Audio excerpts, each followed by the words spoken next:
Hello, so today I am putting acid into my brand new Honda XL70 battery. The old battery might work, but I really kind of dropped the ball on initiative, and I didn't have time to test it. I just wanted to make sure I could drive this thing in the next couple of days. So I just bought a new one because the other one's like 2 years old too. So I thought I'd just walk you guys through the process of that. It's not a big deal, but it is helpful because I don't think the manuals actually cover how to charge this battery. So I just filled it up to the upper line with the acid, and I used a flashlight. I stuck the flashlight, oh, it's so bright. Okay, I stuck it there so that I could see where I was going and make sure it's there. So it takes about an hour to offset the gases. So I'm gonna take it outside now. And we are going to let it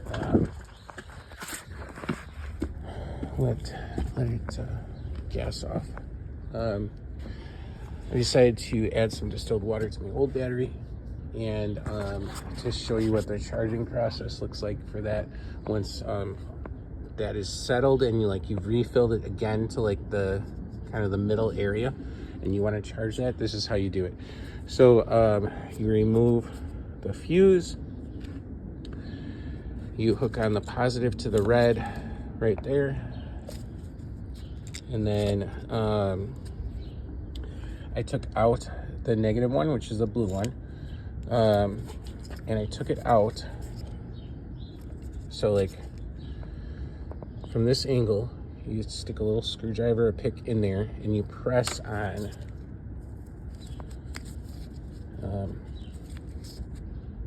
where is it? This tab right here. I'm gonna have to pop it back out so it stays in there when I put it back in. But you kind of really gently, just gently pull on that wire as you are pressing on that tab, and it'll pull right out. So biggest recommendation I can get after 15 years of working on bikes as projects is to buy a smart charger.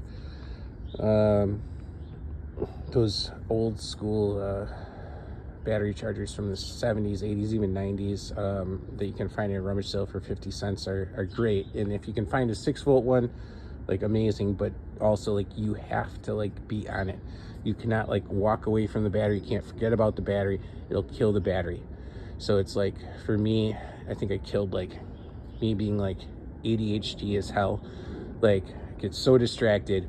I think I killed 3 or 4 batteries because I was oh, I'm just gonna do this, I'm gonna do that, walk away, forget about the battery. 2 hours later, I'm what is that smell? And then it's a battery cooking, and it kills it. Once it's cooked, it's done. You can't save it. You can't add more water. You can't add more acid. There's nothing you can do to save it. It's done because you fry the cells in there. The other thing that I was told early on, which cost me oh god, this cost me 3 batteries before they finally informed me at Batteries Plus. I was told to take off the caps while charging so it can vent. That is not true. This is so not true. It has a vent hole right here. When you take the caps off, it just fries off the distilled water, and all you have left is acid, and your battery's again cooked. So put the caps on, use a smart charger. I mean, the thing was this is a 6-volt one. It was on Amazon. It was 20 bucks, 1.5 amps. I'd rather have 1.5 versus 1. One's a little low. I'm not super into the 1 amp ones, whether it's a 12 volt or a 6 volt. It's just not enough, in my opinion.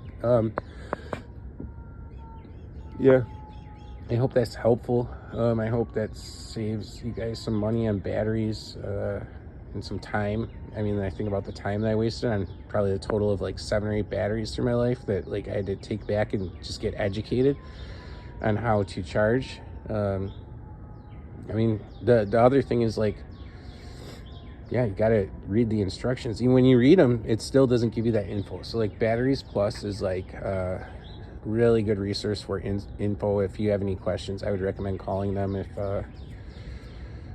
see if they can help you out. I mean, I've even purchased a couple of these small like 6-volt ones, like there was a CT110, a CT70. I was like, hey, do you guys have any acid?